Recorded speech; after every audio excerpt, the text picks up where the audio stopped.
नमस्कार दोस्तों, अनुभव इंस्पायर्ड यूट्यूब चैनल पर आपका दिल से स्वागत है।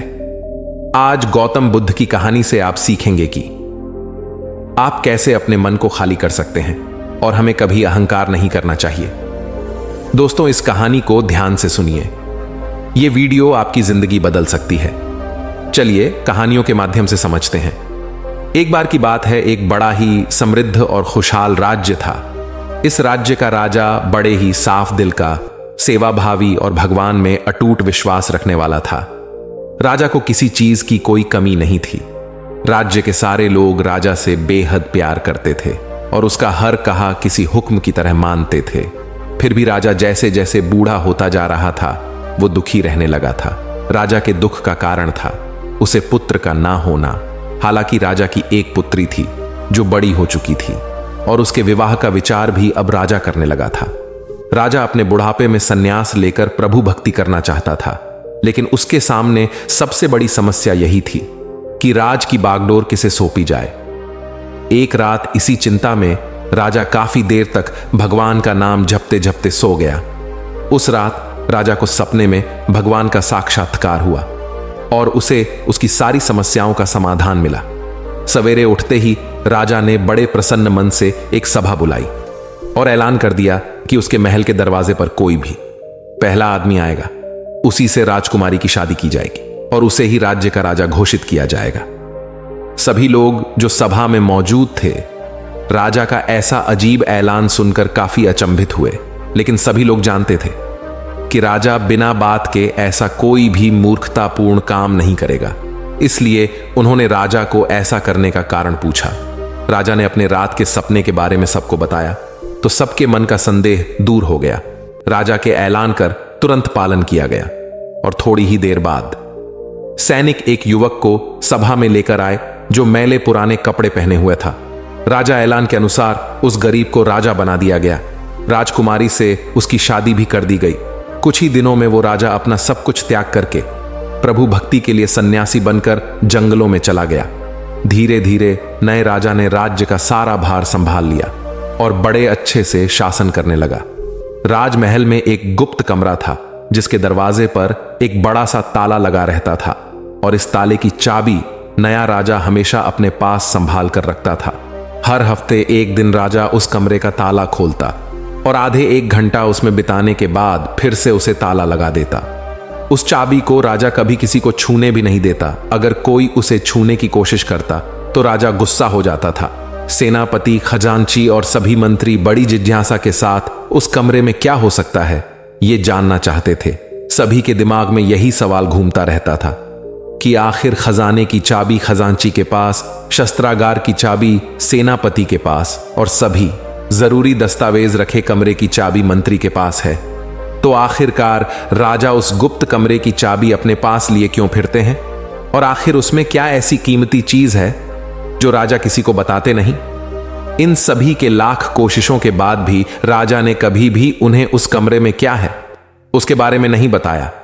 इन सभी ने जाकर इस बात की खबर रानी के कानों तक पहुंचा दी। रानी को भी जिज्ञासा हुई कि ऐसी कौन सी रहस्यमयी बात है जिसे राजा अपनी धर्म पत्नी से भी छुपा रहे हैं। रानी ने राजा से उस रहस्य को जानने के लिए हठ पकड़ लिया। रानी ने खाना पीना सब त्याग दिया।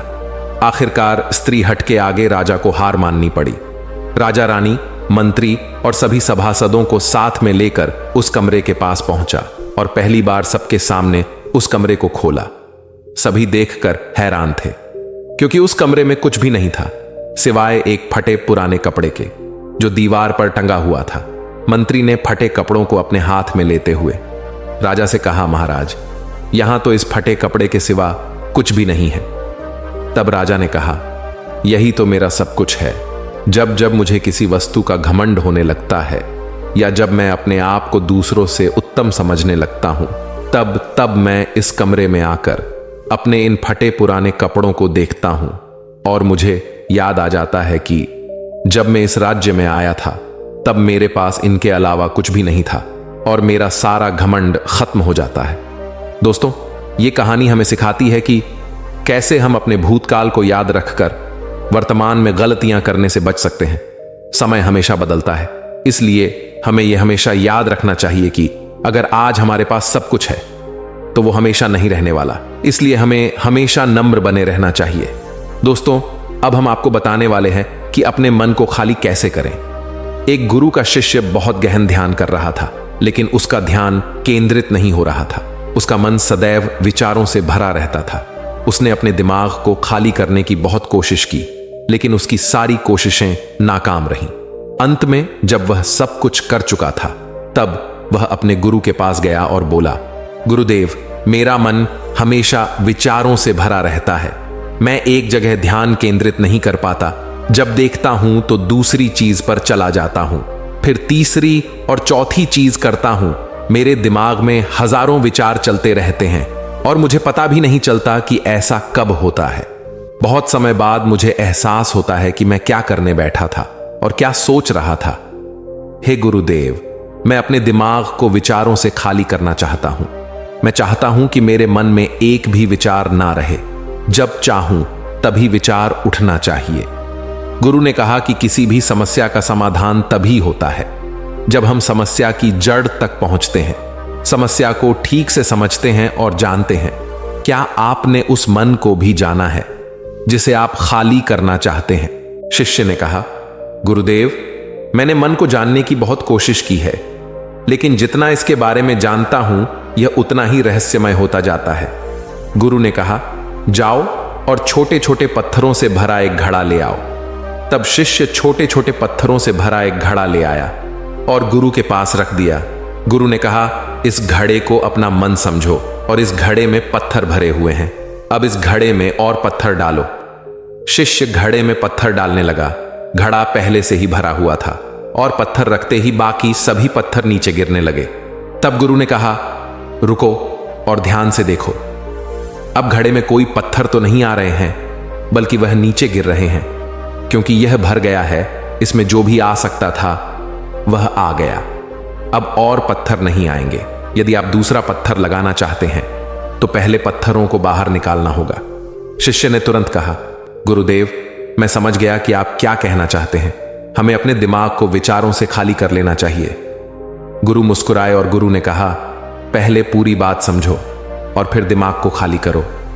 गुरु ने कहा कि हमारा मन इस घड़े के बिल्कुल विपरीत है। तुम घड़े को पत्थरों से तो भर सकते हो, लेकिन मन को विचारों से नहीं भर पाओगे।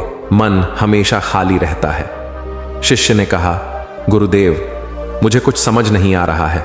अगर दिमाग हमेशा खाली रहता है तो हम उसे खाली करने की कोशिश क्यों करते रहते हैं? इसकी क्या जरूरत है? गुरु ने कहा, इस घड़े से एक एक करके सारे पत्थर निकालो। शिष्य ने वैसा ही किया और घड़े से एक एक पत्थर निकालता रहा और अंत में घड़ा खाली हो गया।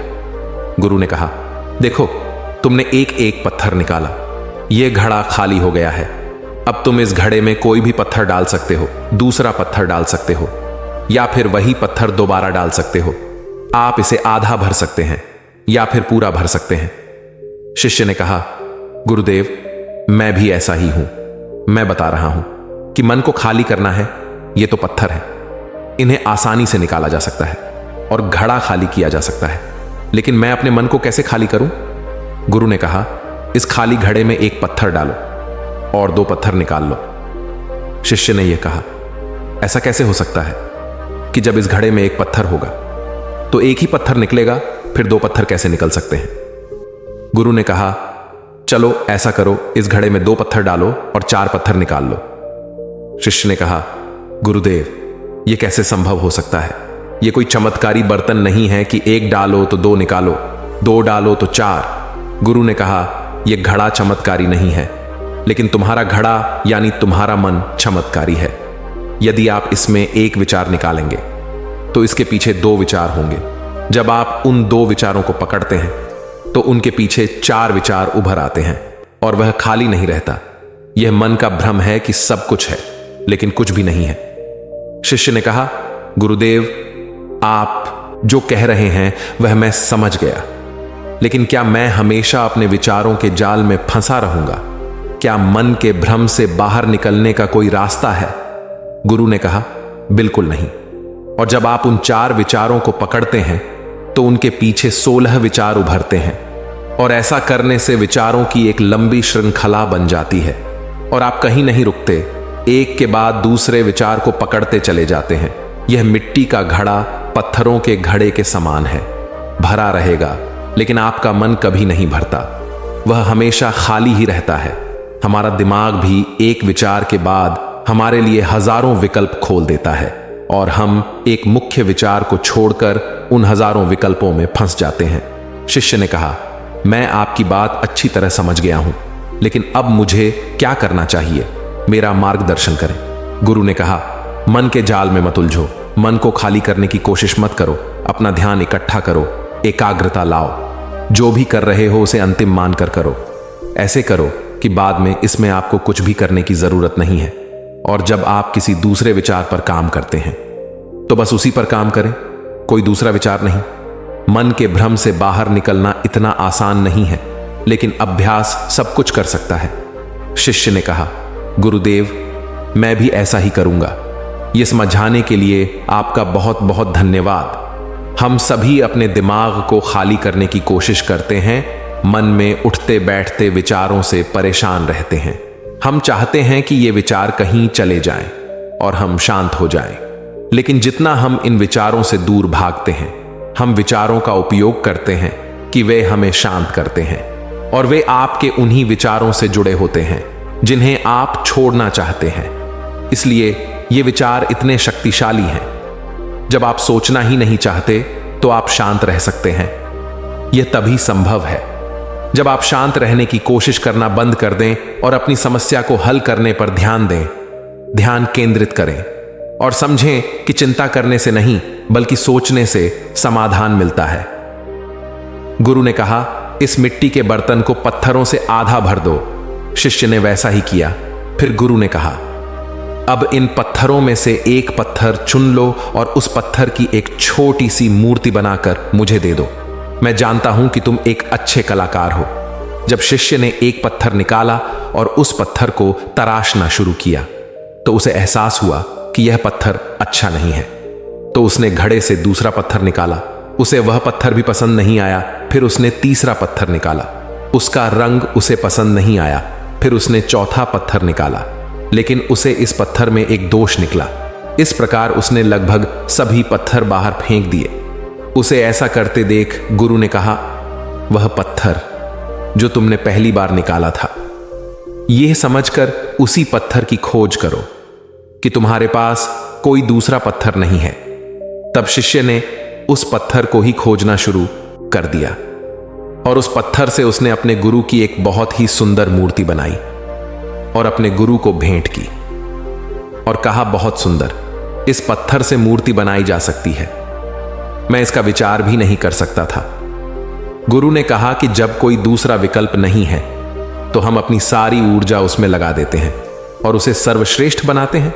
जब कोई दूसरा विकल्प है तो हम सिर्फ पत्थर चुनते रहते हैं। आसान शब्दों में हम कह सकते हैं कि मन में आने वाले विचार हमेशा आएंगे।